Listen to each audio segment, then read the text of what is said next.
The snow was falling without mercy. The white land stretched in every direction, silent and endless. A lone man, named Ethan, walked with heavy boots through the storm, his coat pulled tight. He was returning from the forest after gathering wood, his face red from the cold, his breath leaving clouds in the freezing air. As he stepped forward, something unusual caught his eye. At first, he thought it was just another snowdrift, a strange shape made by the wind. But then he noticed a faint shimmer, like light trapped under ice.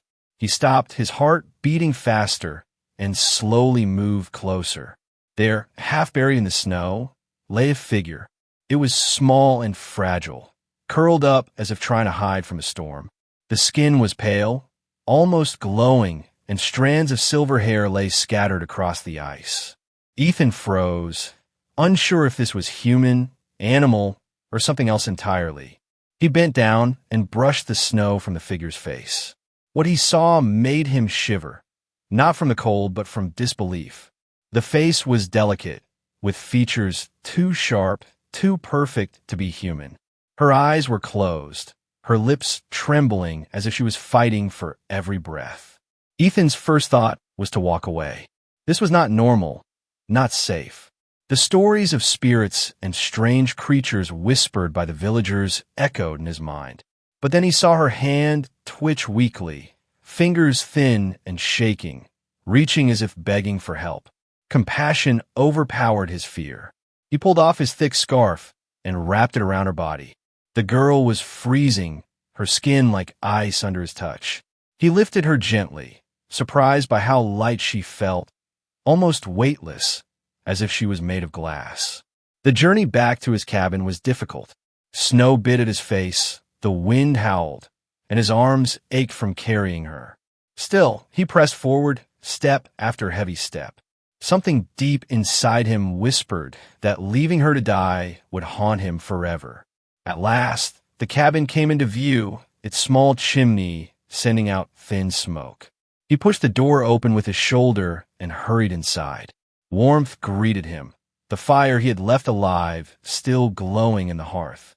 He laid her gently on the bed and rushed to add more wood, the flames growing brighter. Ethan fetched a blanket and covered her. Her breathing was shallow, weak, each inhale sounding like it could be her last. He tried to feed her drops of warm water, but most slipped past her lips. For a moment, he feared she would not survive the night. Hours passed. The storm outside raged while he sat at her side. He watched her chest rise and fall, slow and uneven. Sometimes he thought he saw faint sparks of light under her skin, glowing and fading like embers. He shook his head, telling himself it was only the firelight playing tricks. Just before dawn, when the storm finally began to quiet, she stirred. Her eyelids fluttered, and with great effort, she opened her eyes. Ethan gasped. Her eyes were unlike anything he had ever seen.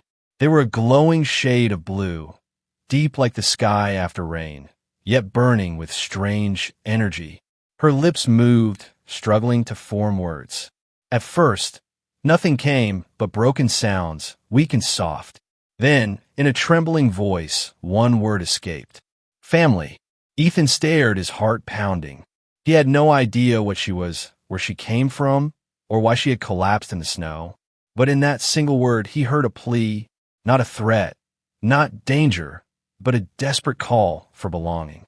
He sat back in his chair, staring at the fragile figure wrapped in his blanket. The storm outside had not truly ended. A new one was just beginning, and he knew that his life would never be the same again. The cabin was filled with the crackling of fire. Ethan sat by the bed, his eyes fixed on the strange girl he had pulled from the snow. Her breathing was steadier now, though still shallow, each rise and fall of her chest a reminder that she was clinging to life. He wondered if she was even real, or if the storm had played tricks on his mind. Morning light slipped through the frosted window, painting the room in soft gold. The girl stirred, shifting under the blanket, her lips parting as if to speak again. Ethan leaned forward, holding his breath, but instead of words, only a weak cough escaped her throat. He hurried to bring a bowl of broth he had prepared from what little food he had. With care, He lifted a spoon to her lips. At first she refused, turning her face away like a frightened animal. But when he whispered gently, she opened her mouth and swallowed, each sip giving her strength. Hours passed like this, Ethan feeding her slowly, speaking softly though he doubted she understood. Her eyes followed him as he moved through the cabin, curious and bright. Sometimes, when she looked directly at him, he felt a strange warmth inside his chest. It was as if those glowing eyes saw more than his face. They saw into his soul. On the second night, something happened that made him doubt his own senses. The fire had burned low, shadows stretched across the walls. Ethan had just closed his eyes when the air around the cabin shifted. A faint hum vibrated through the floorboards, and when he opened his eyes, he saw her. She was half sitting on the bed, her hands trembling. Light poured from her skin, soft and blue, like moonlight trapped in water. The blanket slipped from her shoulders, and the frost clinging to the window melted away, droplets running down the glass. Ethan's mouth went dry, fear and awe colliding in his mind. She gasped, clutching her chest, as if the light was painful to her. Then, with a weak cry, it faded, leaving her pale and exhausted. Ethan rushed to her side, steadying her. For a moment, she looked at him with eyes full of sorrow, as though ashamed of what he had seen. The following days were filled with slow recovery. She ate more, learned to stand, though her legs shook like fragile branches in the wind. Ethan taught her small things, how to hold a cup, how to use the spoon. She listened carefully, imitating his movements with childlike patience. One evening, while they sat near the fire, she pointed at herself and whispered, "Alara." Her voice was soft, broken, but clear enough for him to understand. Ethan repeated the name, and she smiled faintly, as if grateful. It was the first time he saw her smile, and it lit up the cabin brighter than the fire ever could. But outside, the village was not blind. Strange noises had been reported. Lights flickering, animals restless, whispers of unnatural things. A neighbor knocked on Ethan's door, warning him that people were growing suspicious. Ethan lied, saying he had been sick, that the storm had kept him inside. The man left, but Ethan knew eyes were watching. Later that night, while Ethan gathered more wood outside, a low growl split the silence. From the shadows, a wolf emerged, its fur bristling, its eyes locked on him. Ethan raised the axe in his hands, but before he could strike, the wolf leapt. He braced for impact, but it never came. A burst of blue light exploded behind him, striking the wolf mid-air. The beast yelped and collapsed in the snow, stunned but alive. Ethan spun around to see Alara standing in the doorway, her hands glowing with that same strange energy. Her body shook, her face pale, but her eyes blazed with determination. Ethan's chest tightened. She had saved his life without hesitation. For a long moment, they stood in silence, the snow falling gently around them. Then Alara whispered one word again, her voice fragile but filled with meaning. "Family." Ethan lowered the axe, his fear fading into something else, something deeper. He realized then that she was no ordinary creature, no simple stranger from the snow. She was something powerful, something hunted, something that needed him. And for reasons he could not yet understand, she had chosen him. The fire in the cabin burned long that night. Outside, the forest slept, unaware of what had awakened. But Ethan felt it in his bones. This was only the beginning. The storm he had feared was nothing compared to the storm that was coming. The days passed slowly, yet each one pulled Ethan and Alara closer. What began as fear and caution turned into something softer, something almost peaceful. In a quiet cabin surrounded by snow, two souls from different worlds began to learn each other. Ethan woke each morning to find Alara sitting near the fire, her eyes glowing faintly in the dim light. She watched the flames with a strange sadness, as if they reminded her of something long lost. When he placed bread in her hands, she studied it carefully before taking a bite, smiling when he smiled. Her voice was weak, but growing stronger, each day learning new words from him. She called him protector at first, her accent heavy, the words stretched and uncertain. But one evening, when he handed her a warm cup, she hesitated, then whispered, "Brother." The word struck Ethan harder than any blow. He looked into her glowing blue eyes and saw not an alien, not a stranger, but someone reaching desperately for family. Alara was curious about everything. She touched the wooden walls as if they were strange marvels. She dipped her fingers in the water bowl, laughing softly when ripples spread. And when the wind howled against the cabin, she tilted her head like a child, listening as though the storm was speaking. But sometimes her joy faded. At night, when Ethan pretended to sleep, he would hear her whisper in a language he did not know. Her voice trembled, her body shaking as if haunted by memories. Once, he saw her hold a piece of broken glass like it was a treasure, her reflection shimmering in its surface, tears running silently down her cheeks. One night, while the fire burned low, Alara finally revealed a fragment of truth. She traced strange shapes on the table with her finger, glowing lines that faded like smoke. Her words were broken, but Ethan understood enough. She spoke of hunters, of being chased, of a people who wanted her captured or destroyed. Her voice cracked as she whispered, "Lost alone, no home." Ethan felt a weight settle on his chest. The world outside their small cabin suddenly felt larger, darker. If what she said was true, she was not safe, and neither was he. But when she looked at him with pleading eyes, he found himself saying the only thing that mattered. "You are safe here." For a few days, life felt normal again. They gathered wood together, Alara watching his every move and copying him with clumsy hands. She laughed when she dropped a log in the snow, and Ethan found himself laughing with her. The loneliness that had lived in his heart for years was fading, replaced by something he did not dare name. But peace never lasts. It was on a cold evening, while Ethan and Alara sat by the fire, that the sky outside changed. A strange light flickered beyond the clouds, not the light of stars, not the glow of moon. It pulsed, steady and unnatural, spreading across the horizon.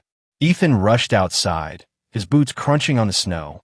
The village in the distance was alive with shouts, dogs barking, people pointing upward in fear. High above, strange lights drifted through the sky, weaving like silent predators. His heart froze. The hunters she had spoken of were real, and they were here. Alara stood at the doorway, her body trembling, her glowing eyes fixed on the sky.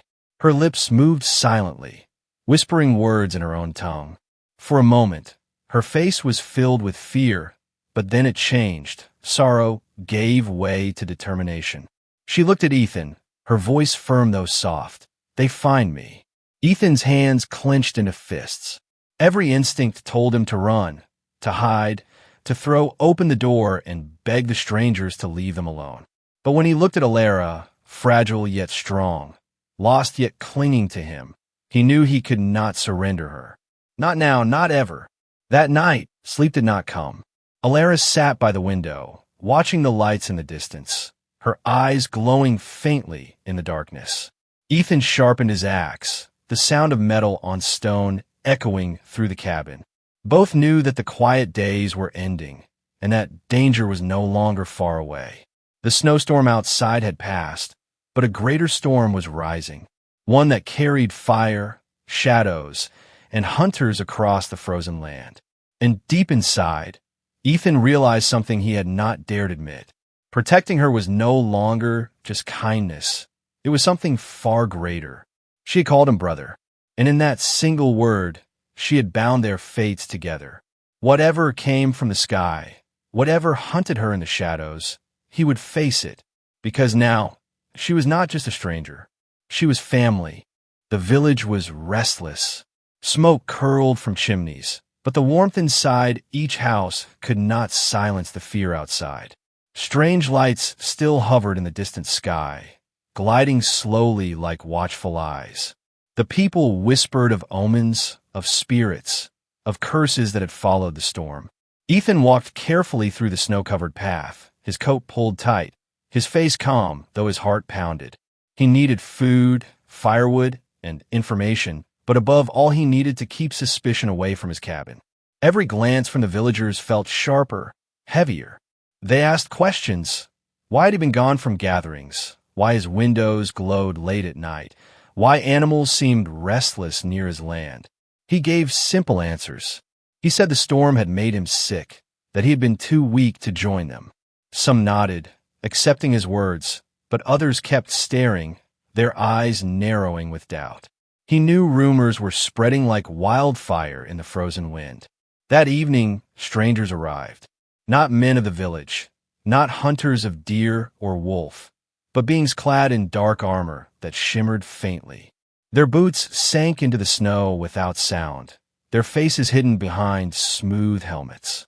They moved with precision, their voices low and cold, speaking in a language the villagers did not understand. The leader of these strangers raised a hand, a device glowing in his palm. Strange symbols flashed across its surface, and a faint hum spread through the air. The villagers backed away, crossing themselves, whispering prayers. The strangers asked one question, their words broken but clear enough. "Have you seen the runaway?" Fear gripped Ethan's chest. He stood at the edge of the crowd, keeping his face still. No one spoke at first, silence weighing heavier than the snow. But then one villager muttered about strange lights near the forest. Another mentioned hearing voices carried by the wind. The armored beings turned sharply. Their glowing devices pulsed, pointing toward the woods, the very direction of Ethan's cabin. He clenched his fists, forcing himself to remain calm. If he ran, they would know. If he fought, the village would suffer. When the strangers left the square, heading into the snow with measured steps, Ethan hurried back home. His breath came fast, the cold air cutting his lungs, his boots slipping on the icy path. The cabin appeared through the trees, smoke rising gently from the chimney. And in the doorway, Alara stood, her glowing eyes wide with fear. "Hunters," she whispered before he could speak. Ethan nodded, his heart heavy. She trembled, clutching the blanket around her shoulders, her body fragile, but her eyes full of fire. "They find me soon," she said, her voice breaking.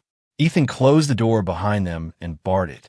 He threw more wood onto the fire, the flames leaping higher as if to fight the shadows. "We'll hide you," he said firmly, though doubt gnawed at his mind. The hunters had strange tools, strange powers, and he was only a man with an axe and courage. Alara placed a hand on his chest. Her skin warmed despite the cold. Her lips trembled as she whispered, "You protect, but they strong." Ethan covered her hand with his own, his jaw tight. "Then we'll be stronger," he said, his voice steady. That night, the forest was alive with strange sounds. Blue lights flickered between the trees. Shadows stretched unnaturally long. The hunters moved with patience, searching every corner, every hidden place. Ethan and Alara crouched in silence inside the cabin, the fire dimmed to embers. The sound of footsteps came closer, crunching on the snow outside. Ethan gripped the handle of his axe, his muscles tense, his breath held. Through a crack in the wall, he saw one of the armored beings pause by the window. A faint glow scanned the cabin, sweeping across the wood, across the roof, across the frozen ground. For a heartbeat, Ethan thought it was over. He imagined the door bursting open, the fire dying, Alara ripped from his side. But then, just as suddenly, the light faded. The hunter turned, his boots crunching softly as he followed the others back into the trees. Silence returned, broken only by the crack of wood in the fireplace. Alara exhaled shakily, her glowing eyes shimmering with tears she had tried to hold back. Ethan set down the axe, his hands trembling though he forced his face to remain calm. He sat beside her, listening to the hunters fading into the distance. But he knew this was not victory. They would come again, stronger, searching deeper. The village was already suspicious. the hunters were relentless. Time was running out. As Alara leaned her head on his shoulder, whispering the word family, once more, Ethan realized the truth. Hiding was no longer enough. If they wanted to survive, he would have to fight for her. And the storm outside was only the beginning of the war inside the snow. The night after the hunters came, Ethan could not sleep. Every creak of the cabin, every whisper of the wind, felt like danger pressing at the door. Alara lay curled in the blanket, her glowing eyes half closed. But even in rest, her body shook as if trapped in a nightmare. Ethan sat near the dying fire, sharpening his axe, his mind heavy with a single truth. Hiding here would not last. When morning came, the village bells rang, a warning carried on the cold air. Ethan stepped outside, his breath steaming, and saw smoke rising far to the north. The hunters were burning through the forest, pushing their search deeper.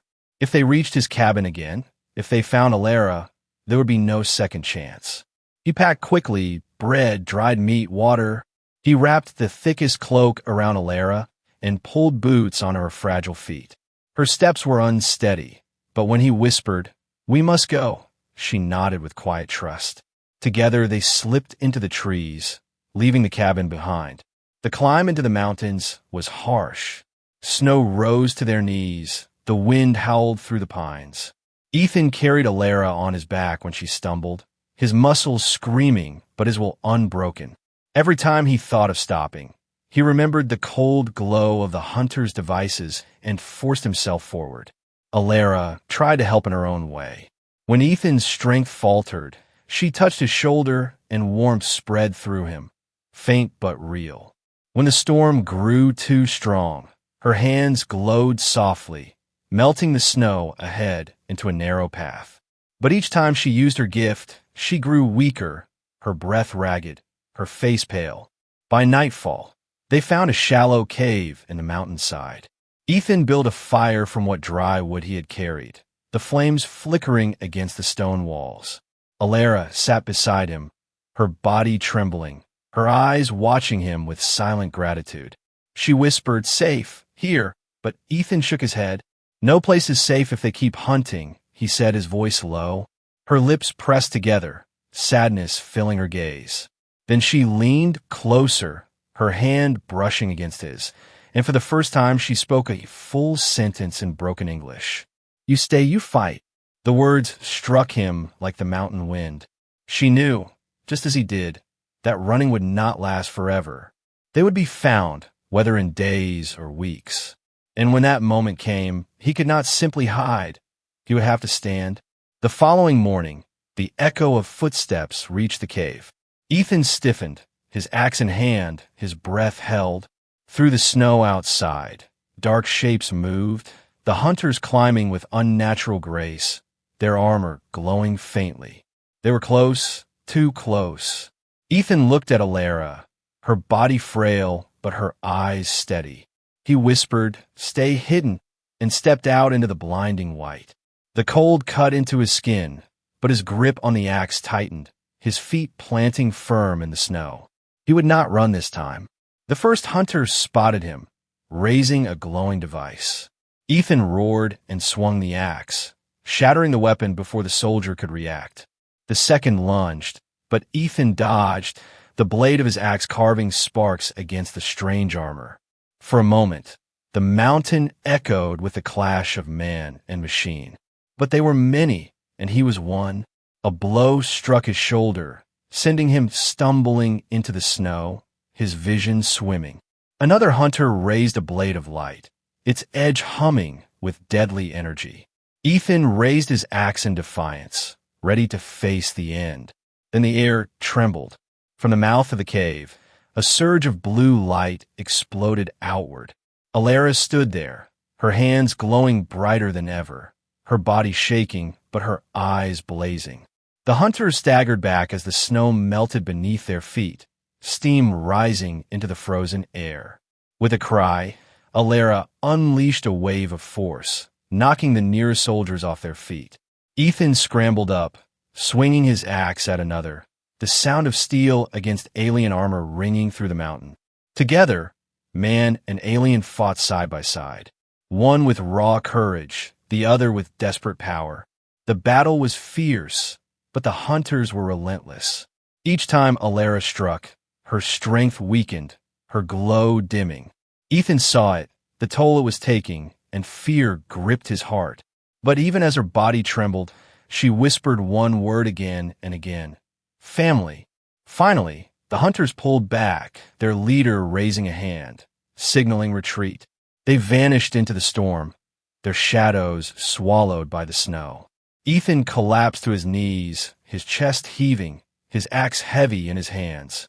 Alara stumbled forward, falling into his arms, her glow fading to a faint flicker. "You're safe," he whispered, holding her close. But deep inside, he knew the truth. This was not the end, only the beginning.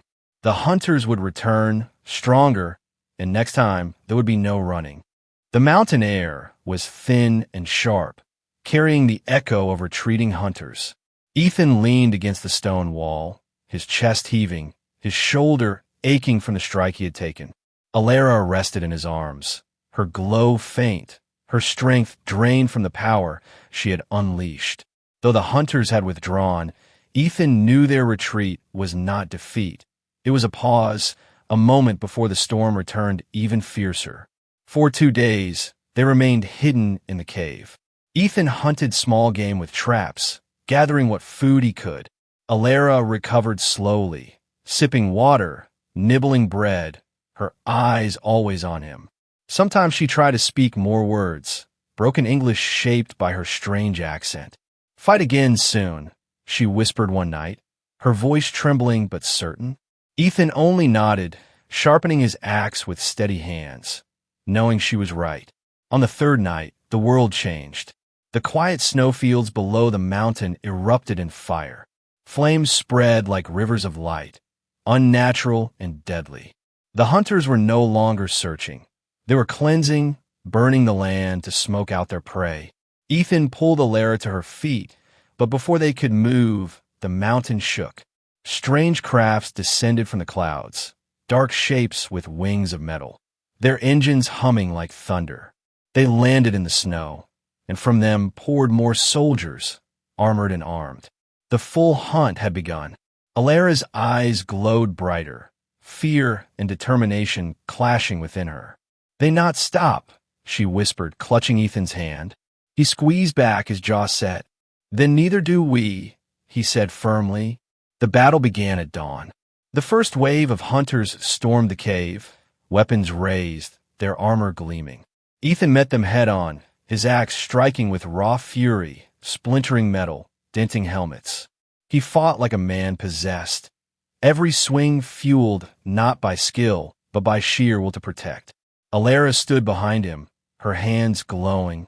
She unleashed bursts of energy that knocked enemies back, melting snow into steam. But each attack drained her further, her body trembling, her breath ragged. Ethan saw the cost, but there was no choice. Without her, they would be overrun. The battle raged across the mountainside. Hunters surrounded them, their strange blades humming, their voices cold and inhuman. Ethan fought 3 at once, blocking one strike, dodging another, swinging his axe into the third. Blood dripped from his arm, his vision blurred, but he refused to fall. Alara screamed, her voice echoing like thunder. Her glow surged, brighter than ever before. A wave of blue light tore across the snow, hurling soldiers into the trees, cracking the frozen ground. The mountain shook under the force, and for a moment, silence fell.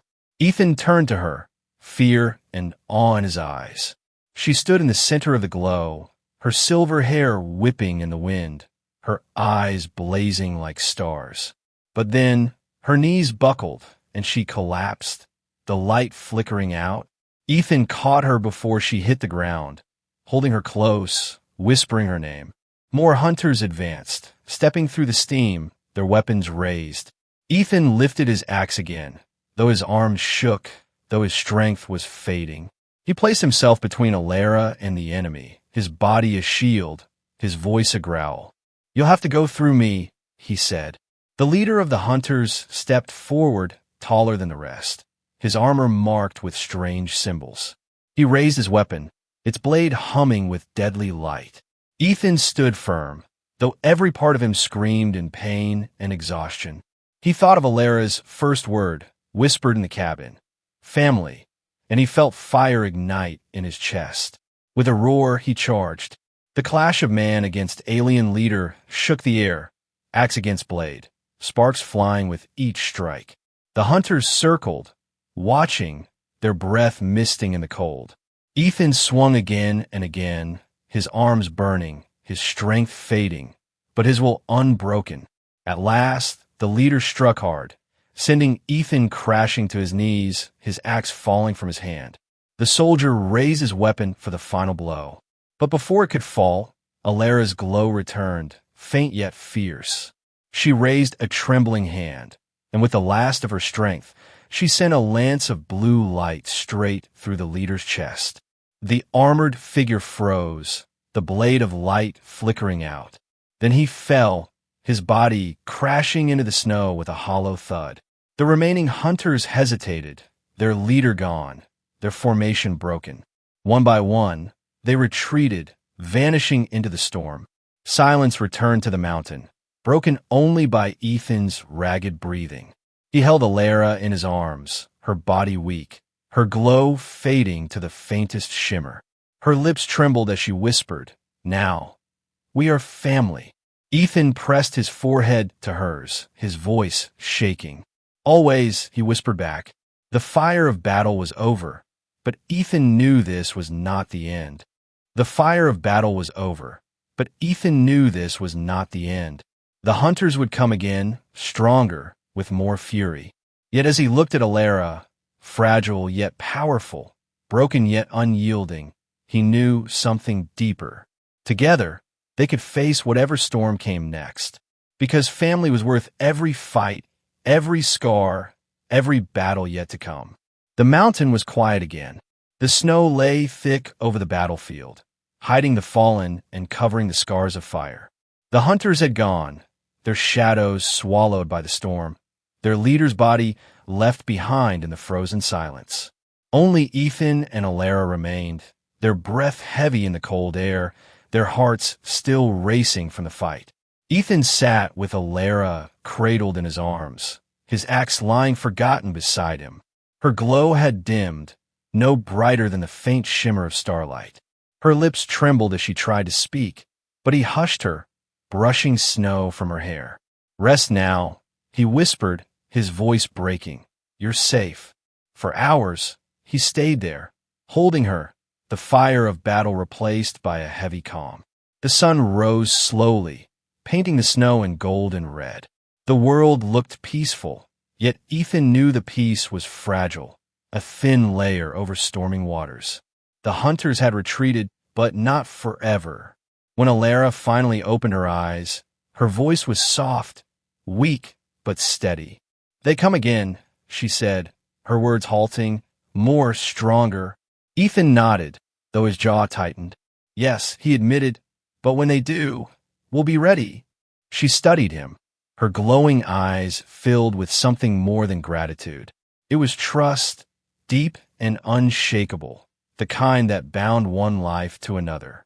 Slowly, she reached out, her hand resting against his chest, her voice whispering, "You my family." The words sank into him like warmth against the cold. Ethan had lived years in silence, years of solitude in the snowy wilderness. Now, in the midst of danger and war, he had found something he never expected. Not just a bond, not just a responsibility, but a sister, a companion, a reason to fight. They buried the remains of the battle beneath the snow. Ethan built a fire higher in the cave, cooking what food he had left. Alara sat close, her body still weak, but she smiled faintly when he placed bread in her hands. She ate slowly, her glow softening, like a candle flame in the dark. Days passed, and the mountain grew quiet. The villagers below whispered of strange battles, of fire and lights in the sky. Some called it a curse, others a miracle. But no one dared climb the mountains to find the truth. Ethan and Alara used the time to heal. She practiced speaking, learning new words with patience and determination. He showed her how to chop wood, how to fish, how to build snares. And though she fumbled, though her strength sometimes failed, each small victory made her laugh, and that laugh filled the cave with light. Yet danger was never far. Every night, Ethan stood at the mouth of the cave, axe in hand, eyes on the horizon. He knew the hunters would return, and each time the wind howled, he wondered if their ships were already crossing the sky. But fear no longer ruled him, because when he looked back and saw Alara sleeping peacefully by the fire, he remembered why he fought. One evening, as the snow fell gently outside, Alara sat beside him, her silver hair glowing in the firelight. She spoke more clearly now, her words still broken but strong with meaning. Before, I run, she said. I have no home, no one, only fear. Her glowing eyes met his soft and steady. Now, I stay, I belong because you family. Ethan's throat tightened, his hand gripping hers. I was alone too, he admitted. I thought the snow would take everything from me, but it gave me you. For the first time in years, tears stung his eyes, but they were not of sorrow. They were of hope. That night, the storm outside faded, the sky clearing to reveal endless stars. Ethan and Alara sat together at the cave's entrance, watching the heavens above. The universe was vast, filled with hunters, dangers, wars beyond their reach.